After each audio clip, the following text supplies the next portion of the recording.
Welcome to Around the Ozark Spotlight. Each week we uncover the stories behind the people who live and work here in Southwest Missouri.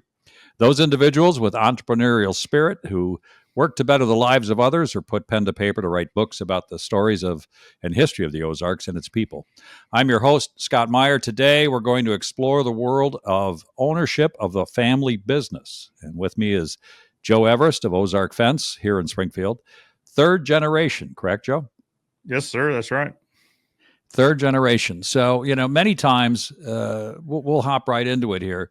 Many times when you talk to generational business ownership, you don't necessarily see the passion when you get down to second or third or fourth generation that you've shown with this company. Why don't you tell us about that and why you have that great passion? Well, so like a lot of generational companies, I was just brought up in the business from an early age. It was my grandfather, then my father, and myself. So in the beginning, I didn't have a choice. It was go to work with dad sort of thing. And, and as I grew, I kind of grew with the company. I grew up through the company and not really recognizing the opportunity I was being given. I didn't see it as such, as most teenagers that are forced to go to work probably don't recognize the benefit of it quite yet. Sure. But I think just spending a lot of time around my dad and my granddad and around other people here in the business that were passionate about it, getting plugged into industry associations definitely helped me find a passion for the industry. And at the end of the day, I mean, a third generation business in general, it seems to be less common nowadays than it has been in the past, specifically in our industry. And the fencing industry is very rare. So I think that leads part of the passion is just being able to, one, carry the torch for my grandfather and my father's legacy, but then also try to build a legacy for future generations as well. Well, I had you on the program, many years ago now. And I know you're a passionate guy, but I also know you're a sensitive guy. I want to bring up a sensitive topic because I know it's important to you. Let's talk a little bit about your granddad. He was special. He was a great guy. He was, he was such a good individual. So he knew the meaning of hard work, and he knew, he knew where to put that hard work for it to be most effective. He also cared about our community. He instilled in all of us, for myself from a very young age and the rest of the family, really, that supporting the community that supports us is incredibly important. I mean, it's a circle of life situation to where, if you support your community, you help build your community, then you can leave a better community to your children and a better community to a business that then works in a better community. Sure. I mean, you hear people, not necessarily in our community, but just, across the country complaining about the communities they live in, about, various aspects of it. But very few actively take a role in making it better. And I think that's important. I mean, the best way to live in a nice place is to make your place nice, and that's one of my key takeaways from him. What, talking about Joe Everest's granddad here, what about his dad? What prompted your grandfather to get into the fencing business? Was his dad kind of in that business, or was he doing something else? No. So John was my grandfather. His dad was in Oregon. So we immigrated from Canada into Oregon in my grandfather's father's generation into Oregon in kind of the lumber type industry. Okay. My grandfather met my grandmother, who then she was from this area. So then they came down here. No, the reason for the fence company was my grandmother's brother. So my grandfather's, brother-in-law had a steel foundry. So, and there was another prominent business in our area that does fence that also had a steel foundry. And so the conversation flowed of like, hey, if they can make a go at it, I think we can. It'll certainly be hard work. And, but like I said, my grandfather knew the meaning of hard work, and he knew where to accurately put that hard work to bring the greatest results. Now, I'll say this about him, talking about a hardworking man.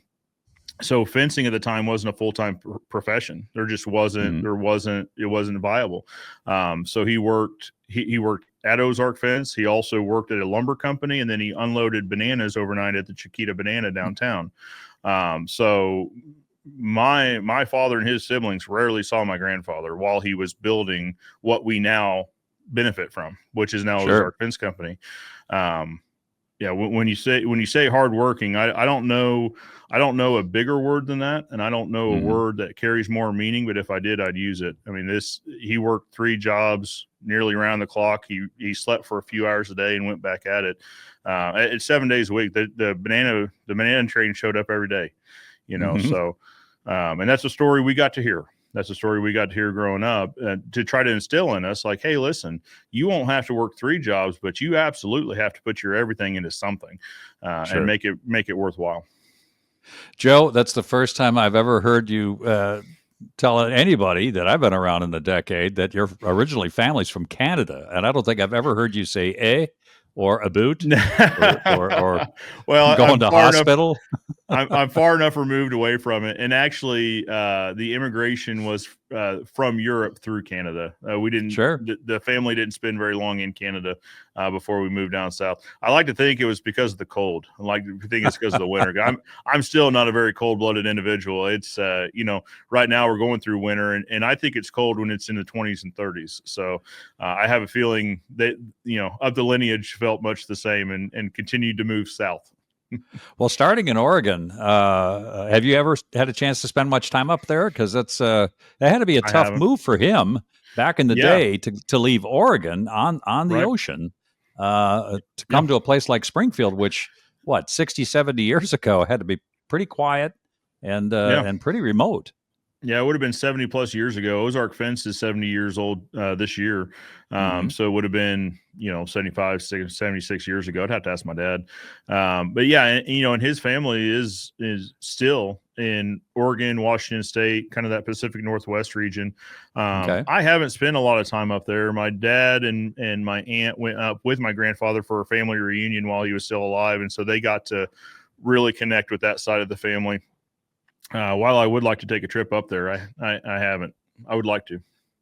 So when your great granddad sat down with you, or your granddad sat down with you and imposed words of wisdom, what did those sound like? It was the value of hard work. I mean, I keep coming around to that, but that's because that's how often that conversation came up. Is you work hard for what you've got, and you take care of those around you. I mean, I think the legacy that he left was that he worked for everything he had, but everything he had, he shared with others. Sure. Meaning that, family for sure. Him and a few other families founded a church, Bellevue Baptist Church on the north side of Springfield. And obviously helped build that church up from the ground up and just shared with the community in general. Scott, you and I know each other professionally, but also through some of these philanthropy type things I'm involved in. And I hope that I'm carrying that legacy on, in a bigger way. But in talking about, what the conversation sounded like, it was you've got to work for what you've got, but what you've got, you should share with others. When you're given a bountiful blessing, would be some of the terms he used. You've got a choice. You can hoard it or you can share it with others. You can build a bigger table and you can invite others around it. The thing with hoarding it is it often goes to rot, right? So if you share it, it goes to better use, and I'm also a pretty big believer in you reap what you sow.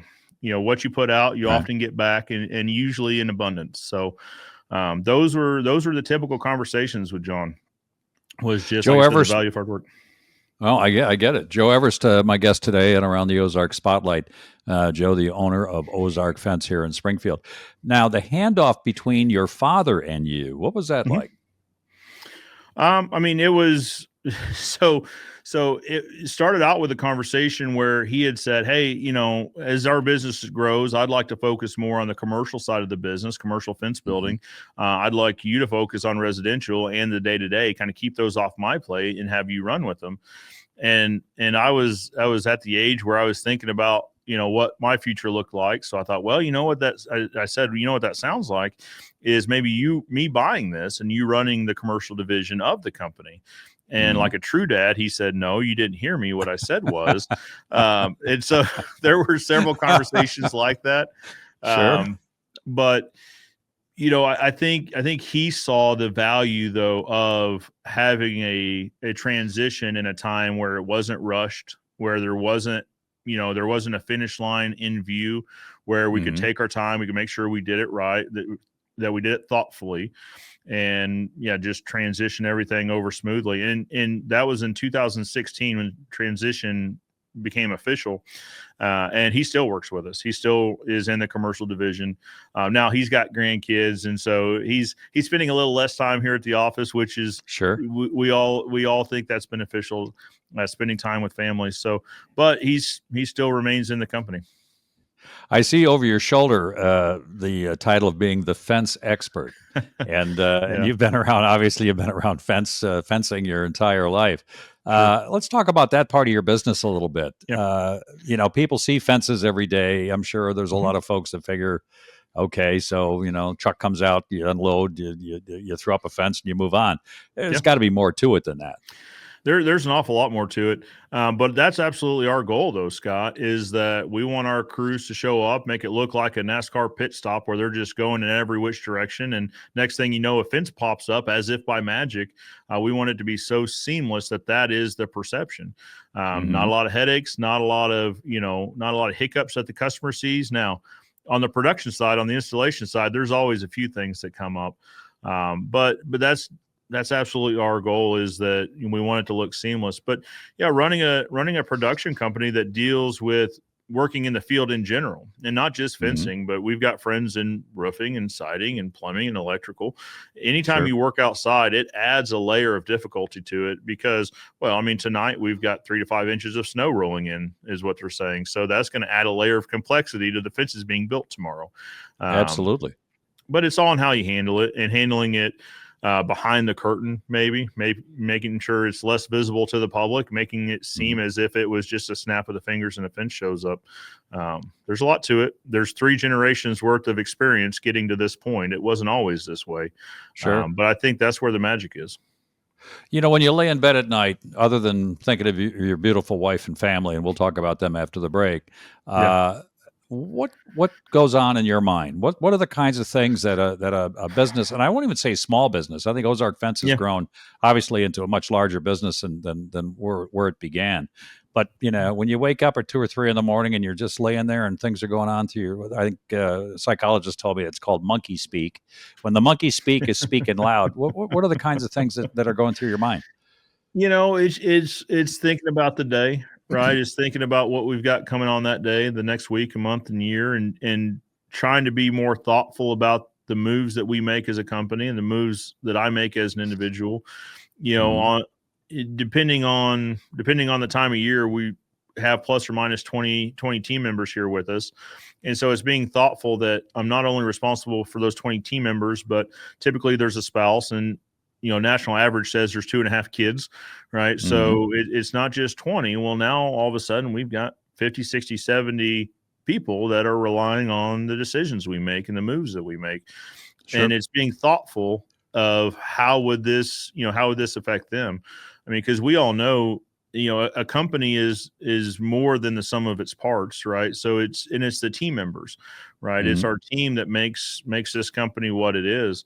So it's being thoughtful about, hey, what's going on in our business, what's going on maybe in our local economy and our national economy, that might affect them. Is there anything we can do to try to influence the outcome of those events, that sort of thing? It's trying to figure out how to feed all these mouths. Does payroll ever get easy? No, not ever. I mean, that's one of the pain points with growing, right? So we've Mhm. we've been scaling over the last handful of years.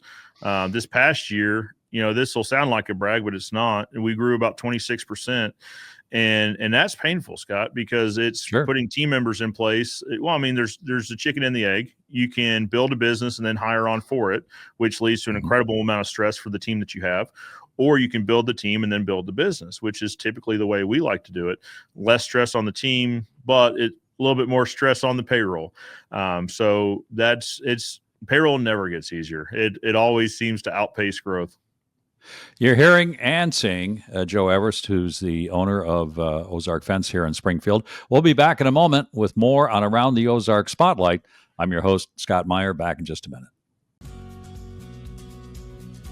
Hey, everybody, it's Ethan and Sarah Forhats from your favorite podcast, Around the Ozarks in 5. I'm sure you've been wondering, how can I get even more amazing stories, events, and witty banter to start my day? Well, look no further. Here we are. Sign up for our daily newsletter. You'll have what's going on around the Ozarks right at your fingertips each weekday morning. Yeah, just go to aroundtheozarks.com, click on the newsletter tab to sign up. Thanks for listening to Around the Ozarks in 5. We hope to see you in your inbox soon. Welcome back to the second half of today's Around the Ozark Spotlight. I'm your host, Scott Meier. With me, Joe Everest, the owner of Ozark Fence Company. We've gotten to know a little bit more about Joe in the first half. The fact that he's kind of Canadian, I think, is still really one that really sticks out there. You at least use Canadian ports to have your family come into the United States. Sure. But you know, in the first half, we really didn't get a chance to talk about more about you and how you're painting your picture into this thing. Over your shoulder, people can see the fence expert, but you're so much more than that. You're a dad. Let's Yes. talk about that a little bit. You've got a beautiful family. I've had a chance to meet them, and tell us a little bit about that. We all like to think we reached up. I think everybody would agree, including yourself. You reached way up when you found your beautiful wife. Way up. I know, absolutely. You know, and talking about the fence expert. So what this is a show that I host where we talk about fencing related stuff and we document kind of what's going on in our business and the industry. But the reason we did that is, you know, in my memory, I've got great conversations. We talked about it in the first half, great conversations with my grandfather, just about work ethic and, you know, the importance of legacy. But I can share those stories with my kids, but they will never, ever have these conversations with John. My oldest was young when he passed. My other two weren't. One was Jackson would have been a year or two when he passed, right? Josie wasn't even a twinkle in anybody's eye. So they'll never have that conversation with him. And so part of the driving force of that show is to hopefully document some of these conversations so that their kids maybe hopefully glean some sort of insight into maybe the thought process or something like that. We can at least try to record this into some version of history for them to look back on. Sure. That's the driving force of the show. But yeah, so great kids. I've got three great kids, 16, 7, and 4. The youngest is a terror in all the right ways. I mean, in the best way possible for me to say that. Sure. She learns from her siblings very well. That's usually what you see with the youngest is they pick up all the tricks of being a kid. No, they're great kids. I mean, and she's Dad's princess. I mean, that's right. She's your princess. She is. There you go.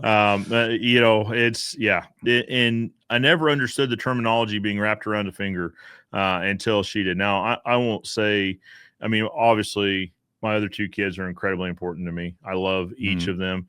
But when I learned exactly what that phrase actually, I thought I knew what it meant with the first two, but the last one really sent that home to where she, for better or worse, she gets away with a little bit more than the other two do. Well, that's the way it goes. Where were you with your siblings? Were you the youngest, middle, oldest? What? I'm the oldest. Okay. So two other siblings. My youngest sibling, Sarah, she works with us here in the business as well. Okay. The middle sibling works in the healthcare field here in Springfield, kind of on the business side of that. We've all got a role in business somehow, it seems like.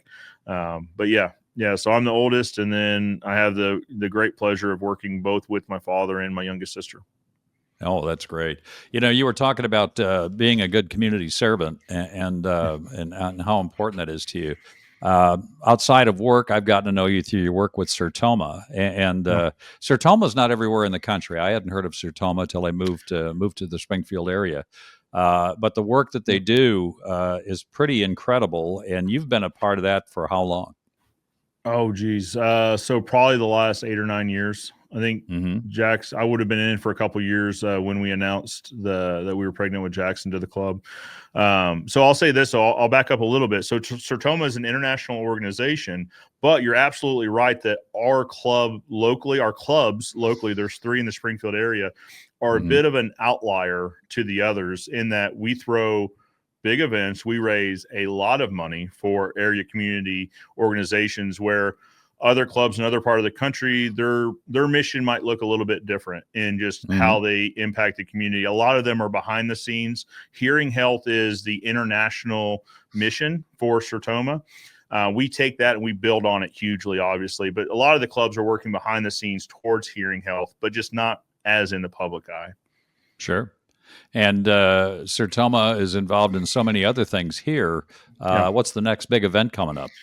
Yeah, so we've got Chili Cook-Off coming up in February. It's right around the month, right around the corner as we record this. It is the biggest event. All three clubs come together. All three clubs participate in most all of the events, but this is the big one. Chili Cook-Off is the big one. Several thousand people from the community, 5,000, 6,000, 7,000 people will show up within a matter of hours. Restaurants, business teams, if you've got a great chili, you probably bring it to Chili Cook-Off. And so there's going to be a lot of good chili. There's great brands. There's all sorts of fun to be had. And it all raises money for area children's charities. And I want to be clear about that that the dollars that our Sertoma clubs bring in stay in Southwest Missouri, and specifically towards children's charities. We're pretty clear on that mission. So Springfield Sertoma, or Sertoma Club of Springfield, is a club that I specifically am in.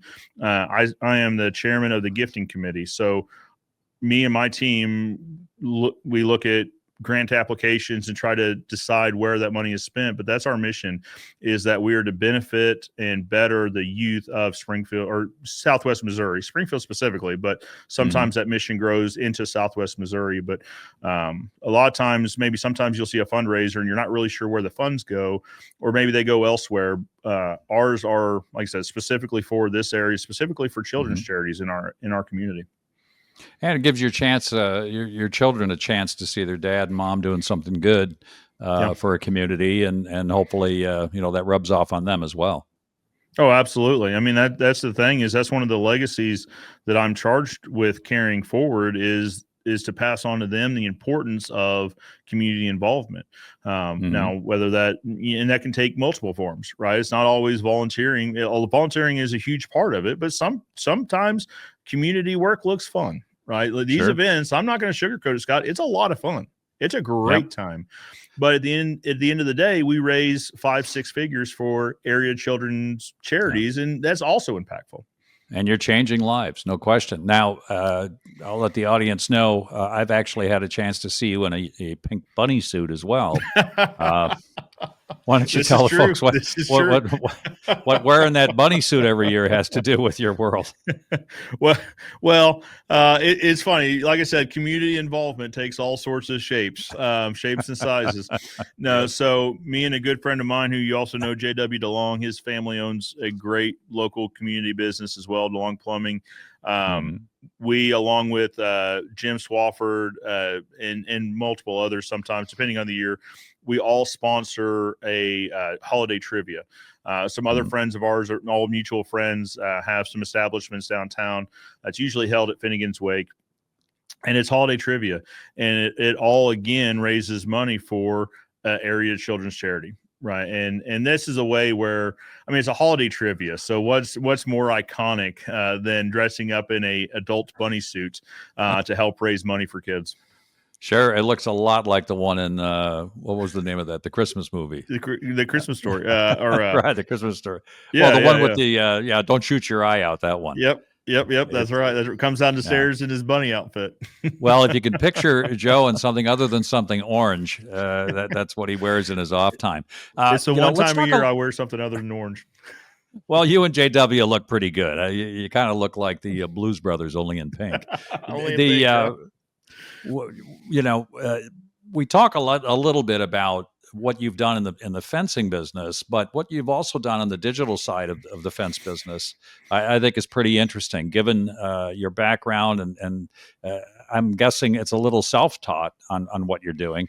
But I'm most intrigued, again, as a small business owner, you've landed on, or someone in your family landed on, the branding effort that you have in Ozark Fence, beginning with the color orange. Yeah. So that's something that it was during my dad's leadership of the company, but it's something that I helped influence. We kind of came to it together. in that we saw, and again, to reference the DeLong family, they're big on yellow. Any of your listeners that are in Southwest Missouri know DeLong plumbing is yellow. So when you see anything yellow, a van, a piece of equipment, you automatically think DeLong. It's directly on those lines. We saw that orange wasn't taken. It also has the benefit of being a high visibility safety color. So that benefits us being out in the field as well.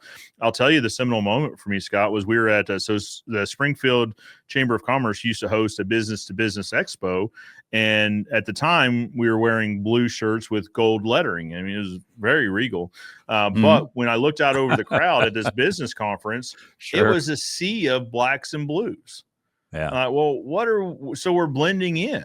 I mean, no matter how well we do this, we'll always blend into a sea of blues and oranges. We need to do something different.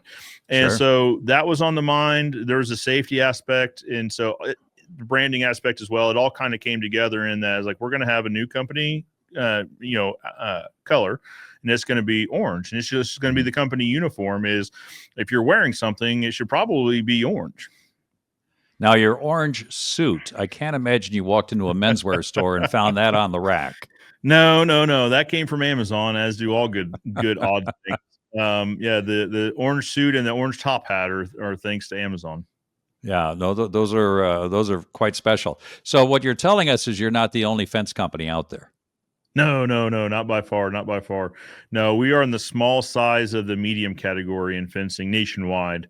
So there are a lot of other companies out there like us. There's a lot more that are a lot larger than us in different markets. So here you are. You're running the company now. You've been doing that since 2016. The expectations of the family and your employees are, how do we get bigger? How do we make more? How do we do all these things? And here we are in a brand new year in 2025. What's next for Ozark Fence? I mean, do you start buying other fence companies? Do you branch off into other sides of the business? What do you do? So I'll tell you, Scott. So we've been in a period of growth for the last number of years, and as I said before, growth can be painful. So what we're actually going to do, a good friend of mine gave a talk at a business conference I was speaking at, and he talked about camping. In that, when you're on a journey, when you're on an excursion, on an adventure, you always camp. So if you're, climbing the summit of Everest, there are different campsites, right? So you've got base camp and you've got multiple other camps to where you reprovision, you rest, and you plan for the next leg of the hike. And so what I told the team in our December meeting, every month we'll have a team meeting with lunch and we'll talk about the month ahead and all that. And I said, hey guys, just so everyone's clear, 2025, we're camping. We've made it to a good period of growth. We've made it. Right. So rather than trying to strike on and continuing on, I think this is the year of camping, which we're going to reprovision. We're going to rest a little bit. We're going to plan for what the next decade looks like. Sure. And it might be a year. Scott, it might be 2 years, but we're going to focus on efficiencies because growth isn't efficient. Right. You're typically not thinking as clearly about bottom line. You're really trying to grow top line growth. So we're going to focus on bottom line for the next year or two. And we're also going to focus on procedures. I mean, as a business grows, you typically break most of the procedures that you had before. So we're going to build new ones, and we're going to be thoughtful about what is the next leg of this adventure look like. With the next leg of the excursion, where are we going? Is it through acquisition? I don't know. Acquisition, and actually, it's funny you say that. So acquisition is a big topic right now in the fencing industry. There's a lot of private equity money coming in and acquiring and consolidating. It started at the manufacturing level, and it's worked its way down through wholesale. And now there are private equity firms that are buying and consolidating installation companies like ours. I don't know that that's on our radar, but I also don't know that it's not. The thing about camping is, we've got a good idea where we're going, a general idea, but in the next year or two, we're going to become laser focused on where we're going for the next decade so that we can, we know what our mission is to execute on. Joe, in the last 30 seconds that we have together, any thoughts of anybody that might be listening saying, I want to start my own business, that you can sum up again in now 20 seconds? It's never been a better time. The outlook on both our local economy and our national economy is great. I just interviewed an economist in the fencing industry specifically, but said, our economy, both in the United States and abroad, has never had this good of an outlook. No matter what news outlet you listen to, the outlook is pretty good. So we're looking at great growth, great market expansion in home services specifically, and professional services. So now is a great time to get in. I want to thank my guest today and Around the Ozark Spotlight, Joe Everest. Thanks for your time. And I want to thank all of you today for listening in. Also, my producers, Taylor Dempster and Jay Stevens, as well as all of you for joining us. If you happen to miss all or part of today's program, you can always find ATO Spotlight on the AroundTheOzarks.com website. Go to YouTube and you can find this program a week from now. Facebook, Instagram, and X, or our new app for ATO, which can be found in Apple apps or on Android apps. I'm Scott Meier. Remember, every day is a gift. Appreciate that and have a great day.